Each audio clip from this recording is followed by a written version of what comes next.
Good morning and a warm welcome to one and all. It gives me immense pleasure to invite each one of you to this important roadshow titled India Story Opportunities for Japanese Companies to mark the visit of Sri Jitin Prasada, Honorable Minister of State for Commerce and Industry and Electronics and Information Technology, Government of India.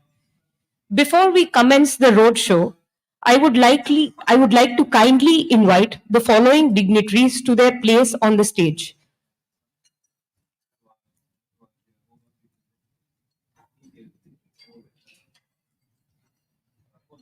Please join me in welcoming onto the stage His Excellency Sri Jitin Prasada, Honorable Minister of State for Commerce and Industry and Electronics and Information Technology, Government of India. Please put your hands together.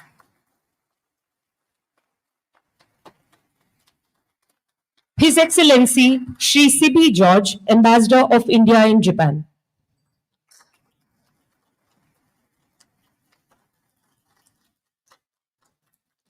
Sri Anand Swarup, Additional Secretary, Department of Commerce.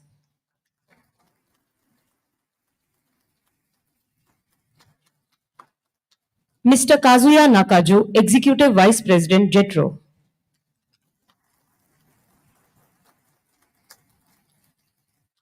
Dr. Sandhya Bullar, Joint Secretary, Department of Promotion of Industry and Internal Trade, DPIIT.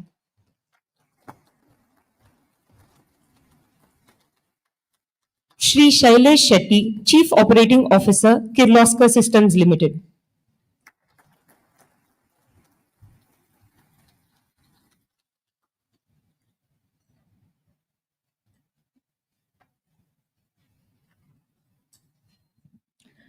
To start today's event, may I please invite Mr. Kazuya Nakajo, Executive Vice President, JETRO, to deliver the opening remarks.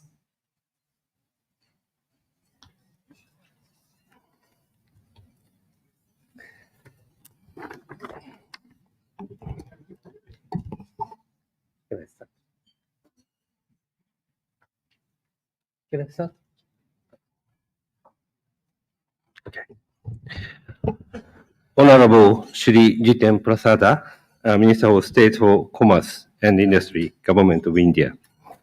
His Excellency Mr. C.B. George, Ambassador of India to Japan, representative of Invest India, and dignitaries from the Indian government Commerce and Industry Department, distinguished guests, ladies and gentlemen. First of all, I'd like to extend a hearty welcome to Mr. Jitin Prasada, Minister of State for Commerce and Industry, for his visit in Japan. Looking back, JETRO has been consistently committed to supporting Japanese companies in India and also the development of the Indian economy. Since we commenced our activities and opened our office in New Delhi in 1966. Now we're operating five offices in India, and we are constantly putting our resources into this great nation. However, we cannot but to wait for commencement of bold investment flow from Japan to India until foundation of Maruti Suzuki Alliance in 1980s and economic liberalization policy started in India or implemented in India in early 1990s. And it was the first wave of Japanese FDI to India, and it was seen especially in the automotive, electronics, engineering, and related industries. In these days, manufacturing infrastructure was the biggest concern for Japanese players who operate manufacturing site in India. And backed by this fact, JETRO implemented Japanese industrial township scheme. And now we can observe 12 township all over the India, represented by Nimurana Township and 116 companies operating under this scheme. We also do have one in Uttar Pradesh, in Noida. The second wave of Japanese FDI was seen from 2010 onward, where Japanese investment in India have been diversified in a wide range of business fields, such as information technology, finance, and service industries. On this occasion, the focus of Japanese investors in India was a prosperous Indian growing market. And these liberalized and business-friendly environment generated by the current administration of India. And now, a third wave of investment flow is underway, with the focus of utilizing Indians' technology capabilities, engineering capabilities, including highly skilled human resources. The focus of Japan-India cooperation has also diversified widely, including in advanced technology represented by digital, semiconductor, and green-related businesses. Japan has been rapidly catching up to create tech cooperation with India, and number of Indians with whom Japanese companies are associated is also expanding. WeJetro is also making various efforts to support this trend, such as creating partnership in startups and enhancing human talent exchanges. Today, we are observing record high sentiment of increasing business volume amongst Japanese businesses. In fact, this is the highest in the world, in the APAC region. 70 plus companies operating in Japan, in India, Japanese companies in India, is saying that they are going to expand their businesses in this 1 or 2 years. Many of the business leaders are knocking on us, knocking on JETRO, seeking for business consultation. High prosperity of Indian market and those efforts and achievements made by Indian administration in last couple of decades reciprocal recognition declared and friendship nations backing of these sentiments and enthusiasm. To sustain and maintain this momentum, as I say, further liberalization and facilitation towards free flow of human, fund, and goods are required. I'm expecting more effort made by both governments towards the goal for creating high level of integration of our industry, economy, and society, like what Japan has exercised with a Southeast Asian nation. With this, we would facilitate concrete and long-lasting partnership and which lead global society. I'd like to conclude my remarks by expressing my hope that Japan-India relationship will continue to grow through the effort of both sides. And I also committed to achieve this goal. Thank you very much.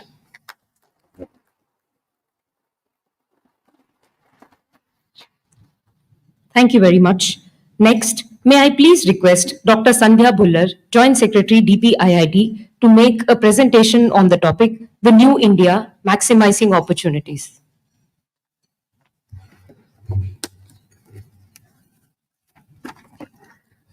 Respected Honorable Minister of State, Ministry of Commerce and Industry, Government of India, Shri Jitin Prasad ji, His Excellency Ambassador of India to Japan, Shri Sibi George, JETRO Executive Vice President Nakajo-san, Shri Anand Swaroop, Additional Secretary, Ministry of Commerce and Industry, Shri Salesh Shetty from CII, business leaders present here from Japan and India both.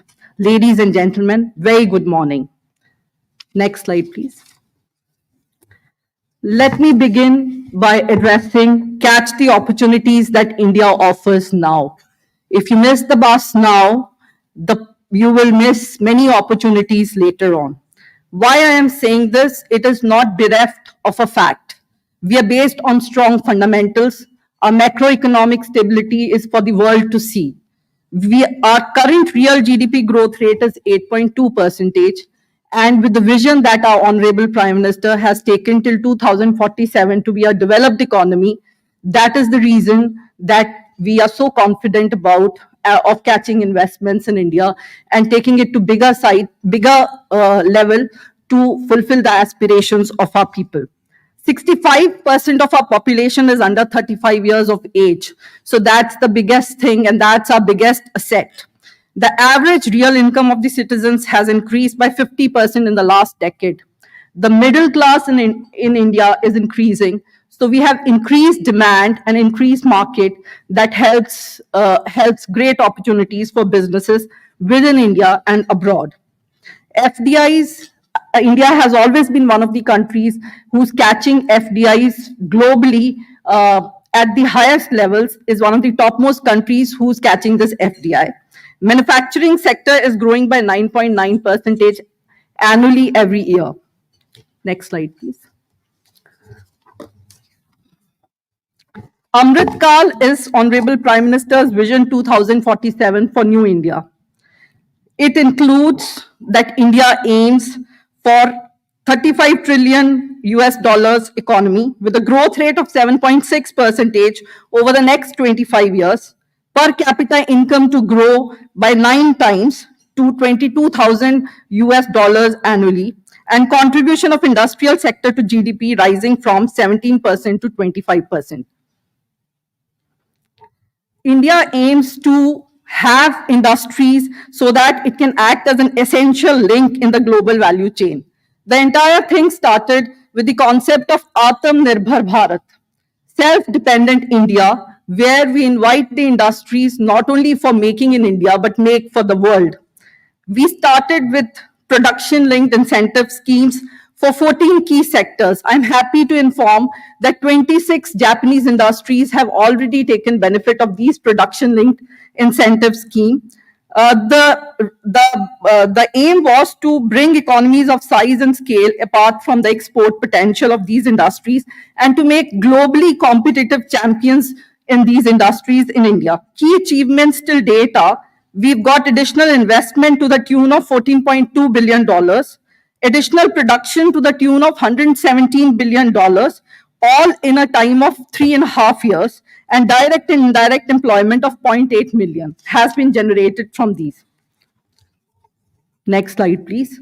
Another achievement that India has made is the world-class infrastructure facilities. I am sure most of the people who are present in this hall have visited India, and you can find it out the way our airports have expanded, even to second and third tier cities. The national highways quality has increased. The speed at which we are building national highways, the way our port clearance time has improved, the railways metro coverage has increased, waterways have increased, and we have increased many times our premier institutes like IITs, IIMs, and AIMS. Next slide, please. Currently, we have 100 greenfield industrial cities, and we have around 8,000 total projects, out of which 655 are ongoing projects. These industrial cities are ready to work, plug and play infrastructure with assurative power supply, water supply, effluent treatment plants, single window clearance portal for the investors, followed by support by Invest India. We have a Japan desk in Invest India where they facilitate any industry who's willing to come to Japan, not only with advisory services, but till the last end. So they handhold that industry, and where they coordinate between the state governments, national government, various departments. Environment clearance is obtained in these industrial cities. We have a Gati Shakti portal, which is a layered portal, which is GIS based, where all information, including the e-land management system, where you can just sit in Delhi or anywhere and you can find it out which is the place you want to go. Next slide. I'm very happy to inform that we are one of the top countries where we have made the digital economy go till the last person. There are 1.4 billion people with unique digital identity. I don't know of any other country who has so many people with UIDAI. We are number 2 in the world with mobile phone users. Very cheap data connectivity, and that to 5G data connectivity at the district level. We are in fintech. We are one of the top countries with adoption rate. Nearly 50% of the total global users with payment who do digitally are from India. And we are number 4th in exporter of digitally delivered services. So globally, we have made a mark. And this is one sector where Japan also invests a lot, especially in fintech. So this is the map where you can see the global players in India. Where do they exist? And this is where we want to spread out the ecosystem and be a part of global value chain. We are the 3rd largest automobile market. In fact, Japanese story started, as Nakajo-san told, started with Suzuki, Maruti Suzuki Motors. And that's how, 50% of the cars now what are exported are from India. Next slide. Startup India, we are number 3rd in the world with maximum number of startups. We don't only have startups, but we have 114 unicorns who have emerged from these startups and which have generated an employment of $1.4 million, apart from the multifold effect that it has brought in the R&D sector, in the innovative sector, in the emerging technologies, and this has created a culture. Now you must be knowing how we have built startup bridges with most of the countries in the world, and with Japan also we have one. India and Japan share not only a long history of partnership, but also a special bond, because we have complementarities that exist. So we have an ecosystem which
in the medium term, which is 3 years term, and in the long term, which is 10 years term, Japanese companies have found India to be one of the most promising regions.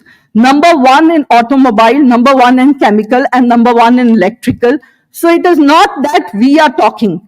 Talk to the industries who have set up their base in India. They find lots of promise, not only because of its increasing market, but also the increasing facilitatory environment that is being created by the government's efforts over the years.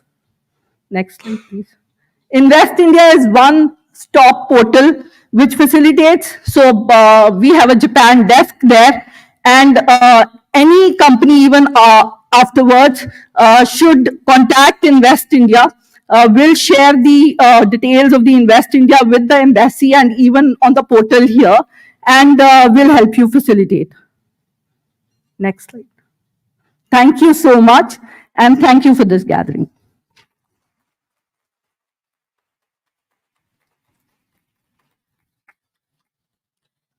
Thank you very much for the insightful presentation, madam. For the next address, may I please invite Shri Shailesh Shetty, COO Kirloskar System Limited, to the podium. He will be speaking on the topic India-Japan Synergy. Honorable Sri Jatin Prachada, Minister of State for Commerce, Industry, Government of India, His Excellency Mr. Sebi George, Ambassador of India to Japan, Mr. Anand Swarup, Additional Secretary, Ministry of Commerce and Industries, Government of India, Ms. Sandhya Buller, Joint Secretary, Department of Industry and Internal Trade, Ministry of Commerce and Industry, Mr. Kazuya Nakajo, Executive Vice President, JETRO. Distinguished guests, esteemed colleagues, and leaders of Indian and Japanese industry. On behalf of the Confederation of Indian Industry, I extend a warm welcome to each one of you. Today's gathering reflects the substantial interest Japanese companies have in engaging with India. In an era characterized by the new competencies, emerging technologies, and evolving challenges and opportunities, India and Japan are embarking on a new paradigm of cooperation and partnership. For the past several years, as the third and the second largest economies in Asia, India and Japan respectively have been pivotal engines of both regional and global economic growth. Our economies are complementary, creating substantial potential to deepen our economic linkages. Our bilateral ties are influenced by the regional and global economic environment. Strategic advancement in new and emerging technologies and their associated supply chain are shaping global initiatives. This presents an excellent opportunity for India and Japan to collaborate in addressing global challenges and leveraging new opportunities in this era of rapid technological advancement. We are truly privileged to have with us today the Honorable Sri Jatin Prasada, Minister of State for Commerce and Industry, Government of India. We appreciate his leadership and dedication towards enhancing our bilateral economic relationships. Ambassador Sebi George has consistently supported our efforts over the years in various capacities. His proactive approach has been instrumental in advancing many new cooperations and agendas we are pursuing. As you are aware, during His Excellency Prime Minister Kishida-san's recent visit to India, Japan committed to an investment of 5 trillion yen by 2027. This investment encompasses a wide spectrum of activities, thereby boosting Japanese investment in India, skilling of Indian workers, and building resilient supply chain. These are significant announcements which open new avenues for business cooperation across various sectors. 4 key areas we can collaborate include digital transformation and clean energy. We see immense potential in digital transformation and clean energy.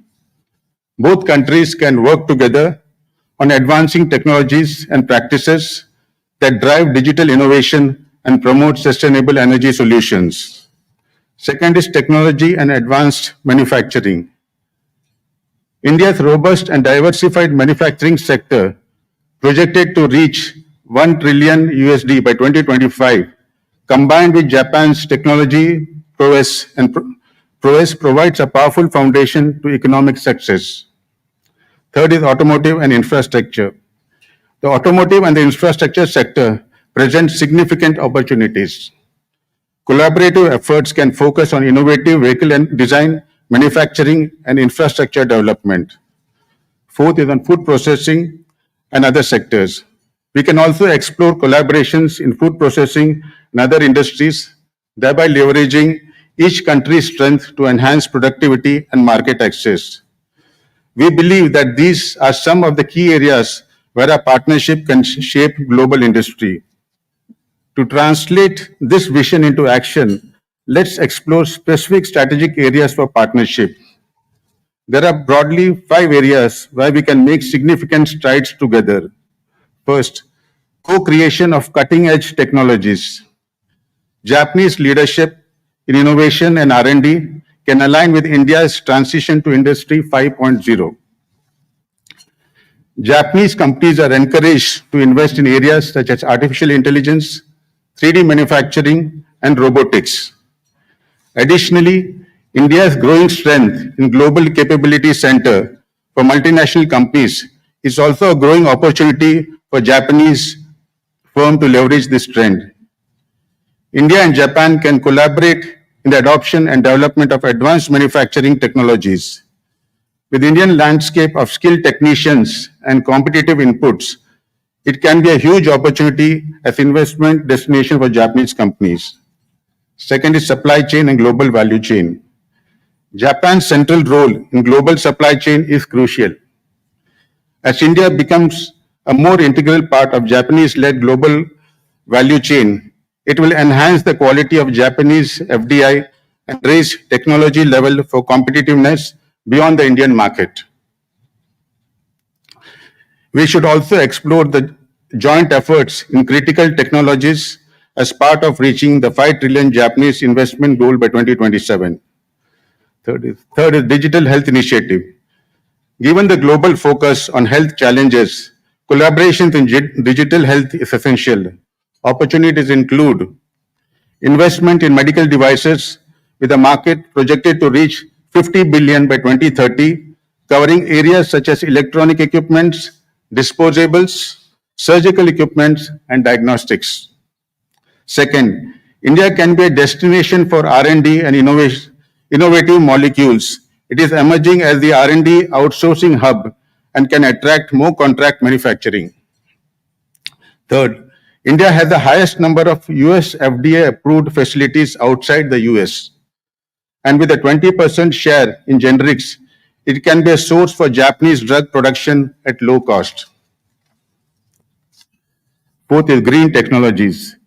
Japanese support in the green technology, such as green hydrogen, solar modules, wind turbines, and EV battery technology is vital. This includes developing charging infrastructure, innovative vehicle designs, and manufacturing. Fifth, semiconductors. India and Japan have already signed a memorandum of cooperation on developing a semiconductor supply chain partnership. India's semiconductor market is projected to grow from around 23 billion USD in 2023 to 80 billion USD by 2028. We invite Japanese companies to look at investments in the entire semiconductor supply chain in India. Establishing a working group on semiconductors will help catalyze investments and build chip resilience.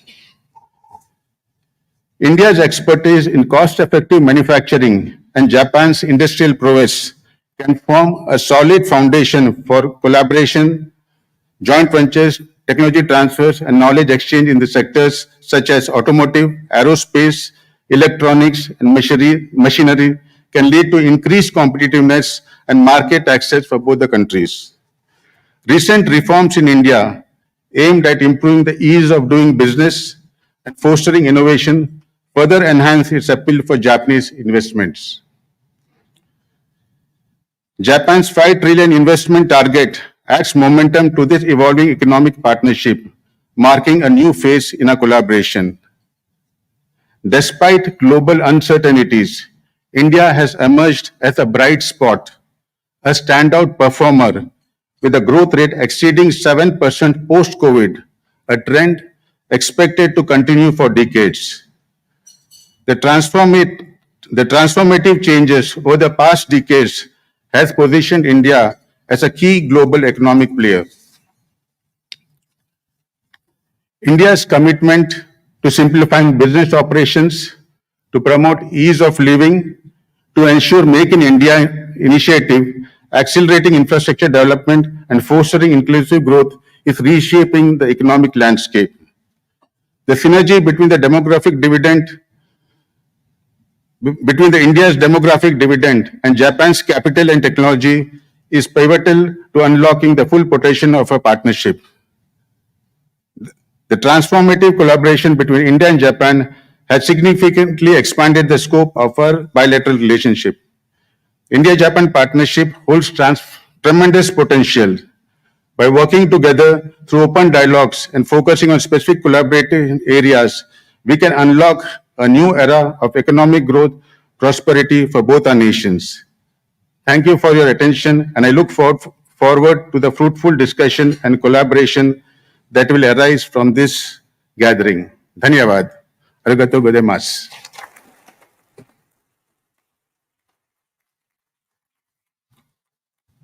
Thank you, sir.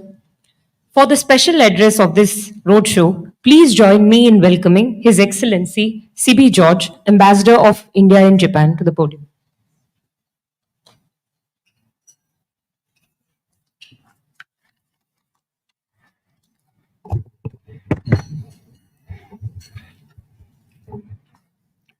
Good morning, everybody. Honorable Minister of State for Commerce and Industry, Electronics and Information Technology, Sri Jitin Prasada. Mr. the Additional Secretary in Government of India, Mr. Anand Swaroopji, Mr.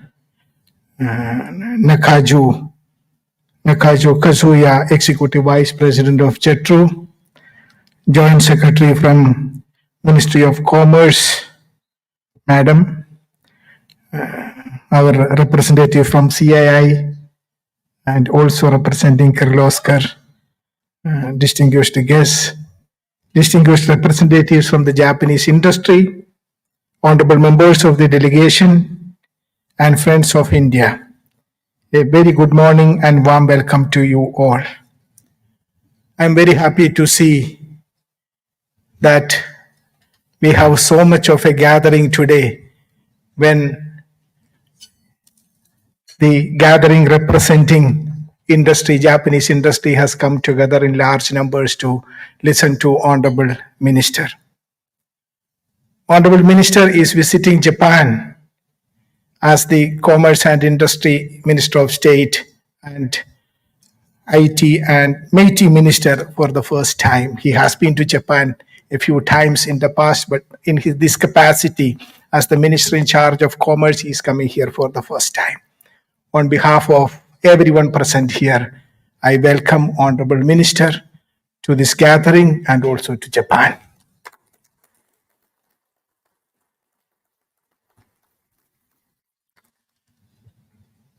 The speakers before me spoke about the India story, opportunities for Japanese companies. I'm very happy to state that in my last 18 months in Japan, I have seen the warmth and the enthusiasm with which our Japanese friends always received our leadership, our ministers, and also our business partners. Our speakers before me spoke about the evolution of India-Japan business relationship. Let me focus on just three elements. One, our excellent political relationship. we have what we call special strategic and global partnership. Very few countries in the world call their relationship special. We call it special strategic and global partnership because it is special. Why is it special? It is special because we have no history of conflict. We have only history of friendship. That is unique. And we have seen that in the last few years, we have worked on this relationship to make it really special. In 2014, Prime Minister Mr. Modi and Prime Minister late Mr. Abe signed the Special Strategic and Global Partnership Agreement.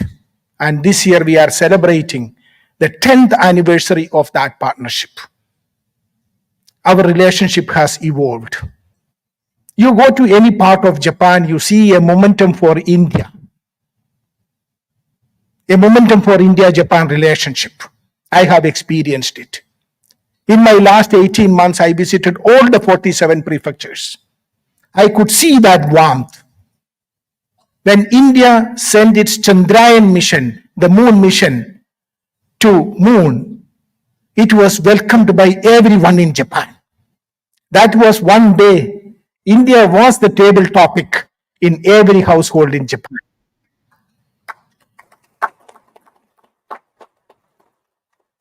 As ambassador of India to Japan, I would like India to be the table topic every day in Japan. But I can't send Chandrayaan missions every day. But what matters is that there is an India story, there is an India-Japan story, which is very warmly welcomed in Japan. And that's a long story. There are multiple players, multiple stakeholders in it. When you look at the history, you would see Maruti Suzuki. 40 years ago, Suzuki came to India. It was a small company. Today, Suzuki India is bigger than Suzuki Japan. There are more Suzukis in India than in Japan. The Suzuki cars. We are proud of it. 40% of India's automobile sector is with the Suzuki. And it is growing. They are building 2 new manufacturing units to have additional 1 million more cars. India is growing, and with that, Japan is growing. So it transformed India's automobile sector. 40 years, wonderful history.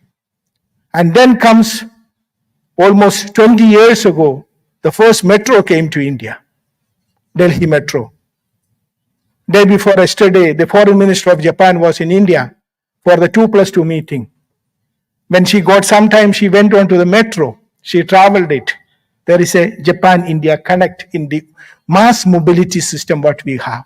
Now multiple cities have metros. So our story is very much linked.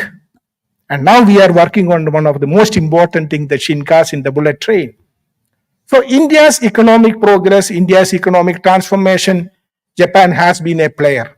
And now the Prime Minister of India has given a target of a developed India by 2047. Every day we are working towards that. You can see that transformation is taking place in India. Let me give you an example. Last year we did the G20 meeting. India was the president of G20. 200 meetings were held in more than 60 countries, 60 cities in India. Each of these 200 meetings, there was participation from Japan. Delegations from all across Japan participated. From the government side, from the business side, from the think tank side, from the NGO side, from the artist side, every element was covered. When they came back with one story, a story of a new India. They spoke about a transformed India. You go to any corner of India, you see the digital transformation. There are more cranes operating in India than anywhere else in the world. Intercity connectivity has changed. Sometimes some of my Japanese friends tell me that, we need to focus more on infrastructure. I agree, but India has changed. There are 1,500 Japanese companies in India, and these are 1,500 success stories. If Suzuki can succeed and grow big, every company in Japan can grow in India. So this is an opportunity. India is transformed. India is growing. We are growing 8% now, and we will continue to grow 8% in coming years. We do not want Japan to miss that opportunity. We would like Japanese companies to come to India in more large numbers. Other countries are doing it. A large number of companies are coming and investing in India. Make in India, make for India, and make for the world. India is becoming a manufacturing hub. You ask Daikin, I know the Daikin representative is here. Last, 2 months back, I visited one or two JITs, Japanese Industrial Townships in India. One is the Siri City and one is Nimrana. There are 12 JITs, Japanese Industrial Townships in India, as Vice President of JETRO has mentioned. So, India is transforming and Japan is an important partner in that transformation. So I'm very happy that we have Honorable Minister who has joined us here too. They deliver the keynote address on the India story. Once again, thank you for all joining us. Have a great time. I'm sure that we would be able to continue to engage closely so that our relationship can be taken forward. Thank you and good morning.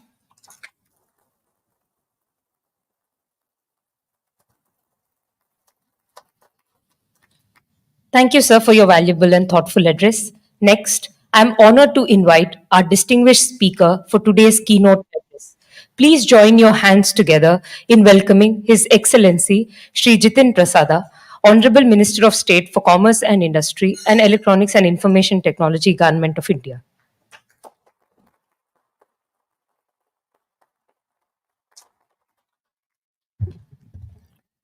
Thank you. Good morning. Ambassador of India to Japan, Mr. Sibi George, Executive Vice President JETRO, Mr. Kazuya Nakujo, Additional Secretary, Department of Commerce, Mr. Anand Swarup, our Joint Secretary in the Ministry, Ms. Sandhya Bhullar, our representative from CII and Kirloskar, Mr. Shailesh Shetty, distinguished guests, members of the business community of Japan, friends from the media, ladies and gentlemen. It is a pleasure to be here in your beautiful city of Tokyo, in the rainy city of Tokyo, and I'm glad that I'm here and your presence here adds to the event. And I wish I knew Japanese, but I don't. So I will speak in English and stick to the prepared text. The economic partnership between India and Japan has witnessed a remarkable evolution over the past few decades. This bilateral relationship, rooted in historical ties and cultural exchanges, has blossomed into a strategic alliance characterized by robust economic cooperation. The liberalization of India's economy in the 90s, coupled with Japan's increasing interest in the Asia-Pacific region, created fertile ground for economic cooperation.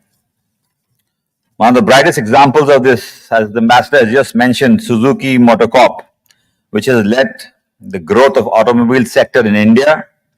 India is now the third largest manufacturer of passenger vehicles, while Suzuki commands around 50% of the Indian passenger vehicles market.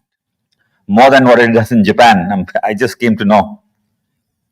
This is a great example of a win-win solution for both parties, and we should strive to achieve more of such successful cases. As India enters its third term under the leadership of Honorable Prime Minister Shri Narendra Modi ji, the country is the fifth largest economy in the world and soon will be the third largest. India took a big economic leap last year. The country ended fiscal year 23 with a big bang, surpassing all market estimates of GDP with 8.2% year-over-year growth. For 3 consecutive years, Indian economy has exceeded growth expectations, averaging 8.3% 8% annual growth over this period. Despite the global uncertainties driven by strong domestic demand and continuous government efforts towards reform and capital expenditure. Key government reforms like the Production Linked Incentive Scheme, National Logistics Policy, National Single Window Systems, focus on ease of doing business, developing world-class infrastructure, and other measures enacted under the guidance of the Honorable Prime Minister has contributed massively towards achieving this. Over the last 10 years, we've had an average built 8 new airports every year, about 1.5 to 2 new metros in new cities every year. We build today 28 kilometers of highway every day. We lay railway tracks of 8 kilometers also every day. If you look at our education and skills, the educational institutions have doubled in the last 10 years. Our Honorable Prime Minister has defined 2023 to 2047 as India's Amrit Kal, that means the golden age. This 25-year period from 23 to 47, which runs from our 75 years of independence to completing a century, by when India aims to be a developed economy. Our GDP per capita will increase from $2,600 today to $22,000 then as our economy reaches mid of the 30 to 40 billion mark. India's scale is extraordinary. By 2025, 1/5 of the world's working age population will be Indian. By 2030, there will be over 850 million internet users in India. By 2035, India's 5 largest cities will have economies of comparable size to middle-income countries today. In fact, the state that I come from, Uttar Pradesh, the largest state, if it was to be a country, it would be the 5th largest country in the world. There is no market over the next 20 years which offers more growth opportunities than India. The opportunities, however, will not fall into someone's lap. They require a sharper national focus on India by governments, an unambiguous commitment by business, and a deeper understanding by both government and business of magnitude of what is unfolding in the Indian marketplace, which will only get more crowded. The transformation of the Indian economy is underway, and the direction is clear and irreversible.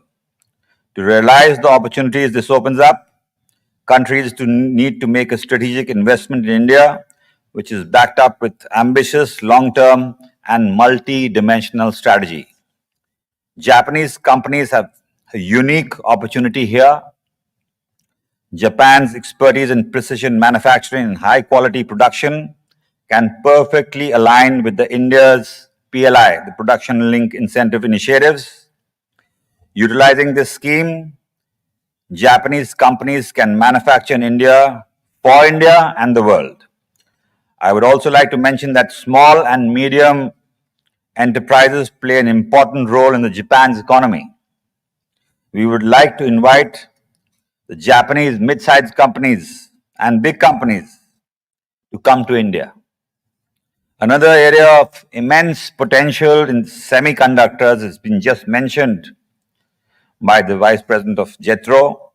The global semiconductor supply chain has been under significant strain, and India is stepping up to become a key player in this domain. India's semiconductor mission is a flagship initiative by the Government of India aimed at creating a semiconductor manufacturing ecosystem. As per current estimates, by 2030, there are 85 to 100 billion USD worth opportunities in the semiconductor value chain in India. Sustainability is the heart of India's growth strategy. India is on course to achieve its decarbonization commitments. We have already installed capacity of 191 GW of renewable energy, and our target is to reach 500 gigawatts soon. Recently, The Honorable Prime Minister Shri Narendra Modi ji launched the installation of a rooftop solar for 10 million households in just this financial year. India has also set significant targets of production of green hydrogen and green ammonia. The National Green Hydrogen Mission launched by the Prime Minister incentivizes manufacturing of electrolyzers and development of green hydrogen hubs in India. I can confidently state that India and Japan are poised to take the lead in driving global economic recovery in the post-pandemic landscape.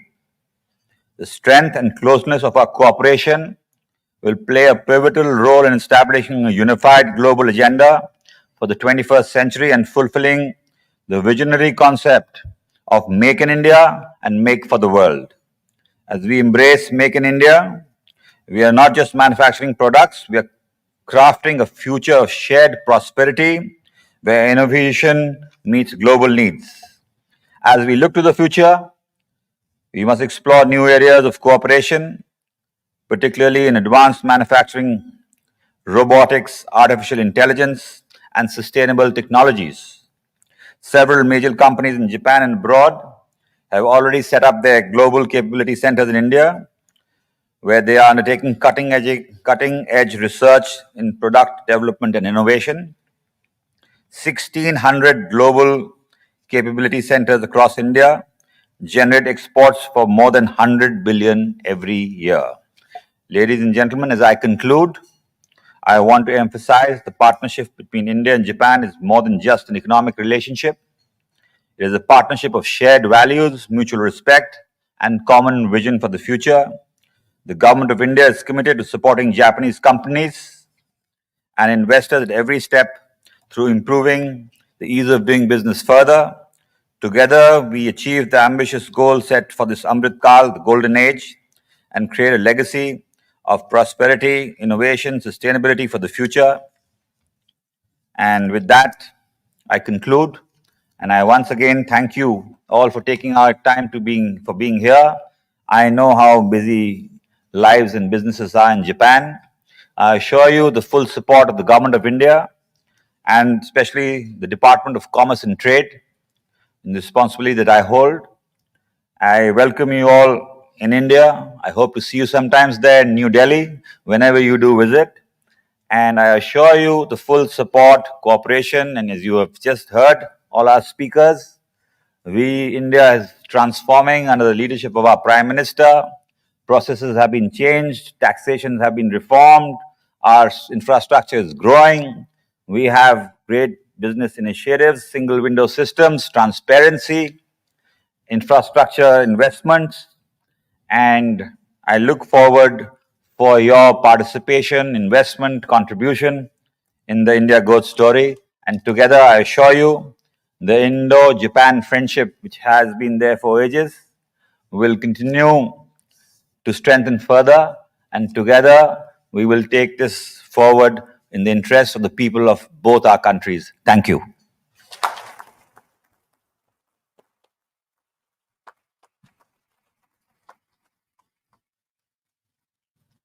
Thank you very much, sir, for your comprehensive remarks. With this, we would like to conclude today's event. Thank you very much for your cooperation and support.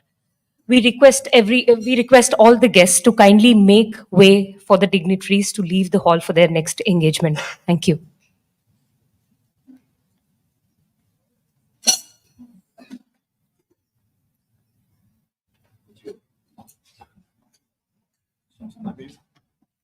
See you in India. You're the Indian hand. Old Indian.